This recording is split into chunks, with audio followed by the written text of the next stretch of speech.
Hi guys, I'm sorry for the weird, strange, informal um, hair that I'm right now, but I'm a little bit tired and I wasn't quite sure if I wanted to film today, but then I realized that I still have a few other reviews to actually put up in the channel. So I decided to do a mix of two audiobooks that I listened to. One, well, I think it was October, November, or something like that, and I wanted to share with you both of these.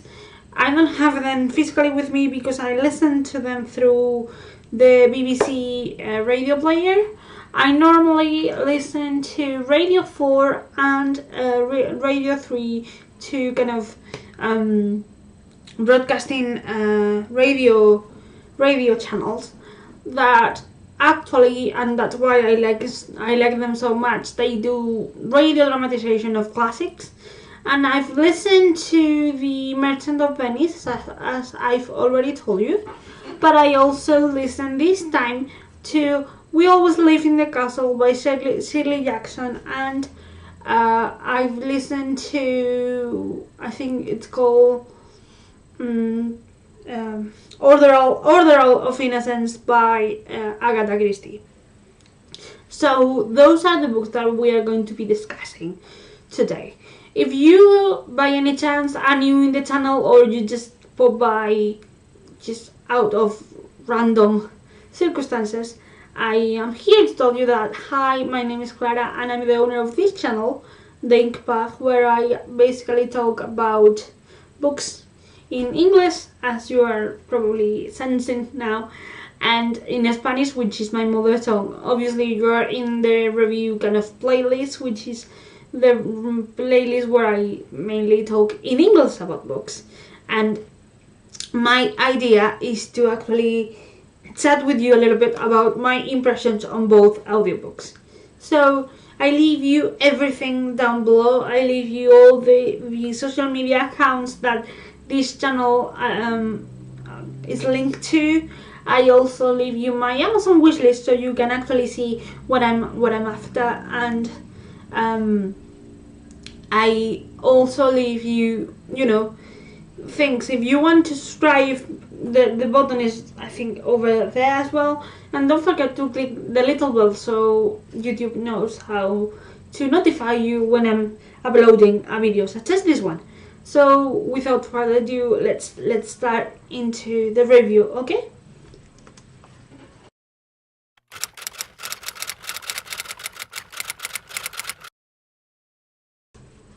We are going to start today's reviews with We Always Live in the Castle by Shirley Jackson. In this book we met Mary Cat, a really young girl who lives in a house with her sister, her elder sister, and her uncle, if I'm not mistaken. She lives with them because a few years ago a tragedy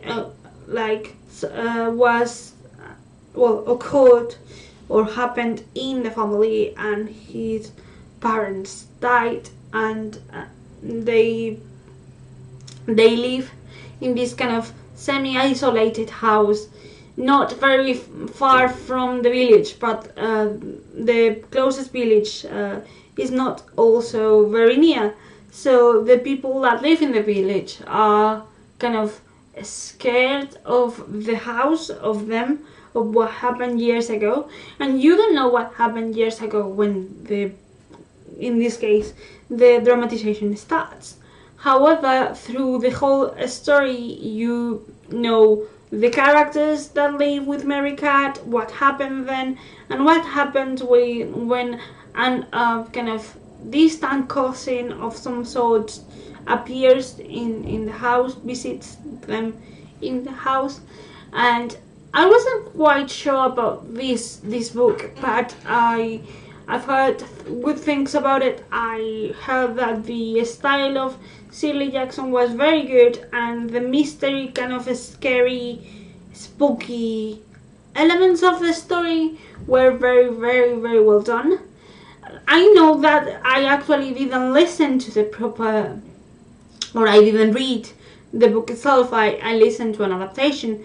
However, I find that Mary Cat and the actors who played Mary Cat and the rest of the voices was tremendous, mainly because she was able to project this kind of eerie, spooky ambience that the house has, and that sets you in this kind of unsettling mood for the whole listening process. And I love that. I love how distinctive were the voices, even though the same actors fit the whole lot. And I fell in love with how the how the story tricked me several times until I reached the end. The most amazing element of this book in particular was, as I said, the main character, the narrator, the person who did the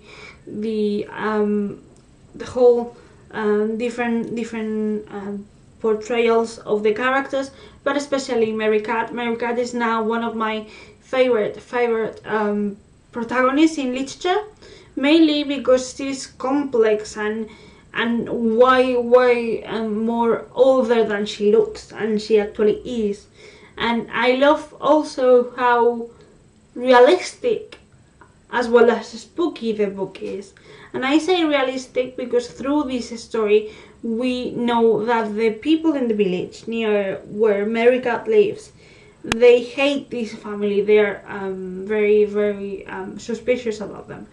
And this book treats the story about hating the other, hating the one that you don't know, hating the different so much.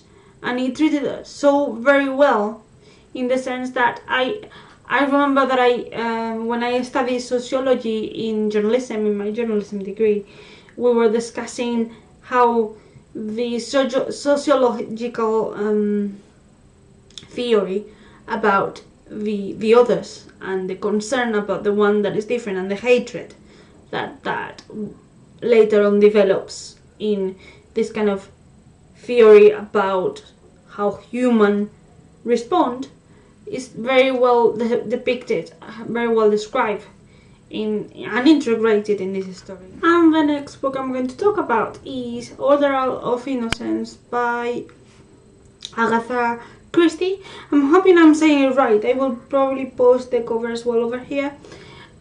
I've always been intimidated by Christie, mainly because she's a legend of the thriller and mystery genre, and I wasn't quite sure about what to begin with. I have Murder and in the Orient Express, on the Orient Express, as well in my TBR, and another book by hers, but I saw this on the website of the Radio 4 BBC Europe kind of broadcast, and I decided to listen to it while I was working.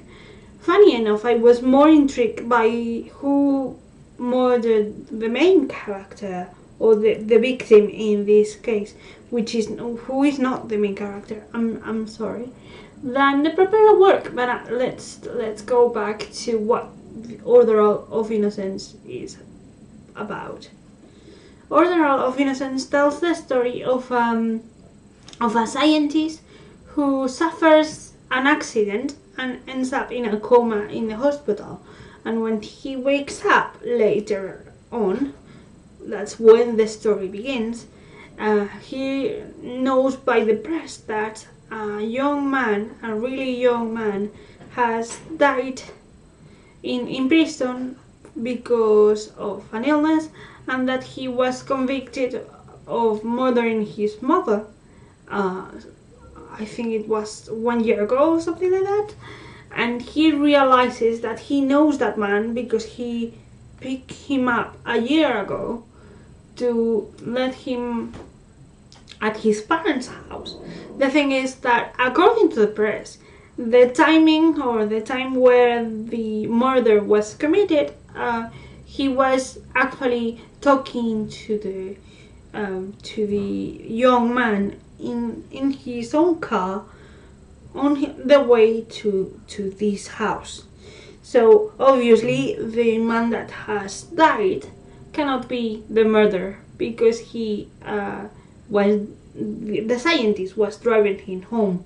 So it wasn't actually that person who killed the woman. So when he recovers, when the scientist recovers, he decides to visit the family to restore the memory and the honor of this younger kind of sibling that all these people have. The problem is that when he meets the family, he doesn't receive the response that he was hoping to receive. And on the contrary, as to the previous book I mentioned, this audio dramatization has several actors implied, several actors working on the project, so every actor plays one part. The book is longer and the plot is a little bit more kind of intricate, so that's why this happens. And I was listening to this audiobook and I was very immersed in the kind of familiar trouble and politics of it, because this family belongs to a richer kind of social position that the scientist has.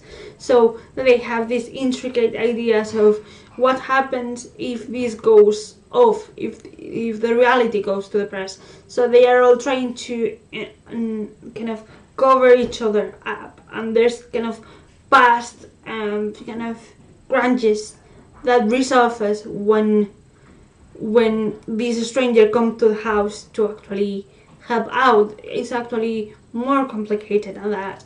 And although I love it, because I love the actors and the kind of sound effect, because you are very immersed in the house, you meet all these characters and you feel like you're having tea with them when they are discussing over tea, or if they are going to walk along the sea, you can actually feel like you're there. The sound effect department works really well, and it's very intricate with the actor work as well, the actors work. The only thing I'm not very happy about is that the twists and turns of the novel weren't as surprising that I thought they would be. In my opinion, although I wasn't quite sure, the result of the mystery was one of my ideas, one of my theories, and that's not the kind of ending I was hoping for, but I think it was good. I love the ideas, the stories that revolve around dysfunctional families that they don't really get along. The only problem that I had is that I thought the ending was a little bit predictable. However, I really think that I prefer to start slow with Christie and go to more surprising books later on.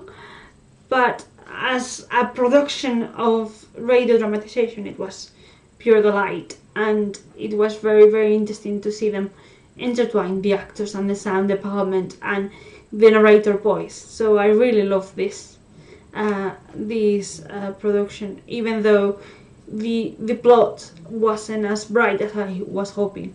Have you read any of the books that I mentioned? Do you have any opinion on why they were so important, or have you listened to any audiobook that you feel it's tremendous and you want to recommend it to me or to the other viewers? Just let me know down below. I'm basically asking you this because this is the end of the video, and I hope you really enjoy it. See you next week. Bye!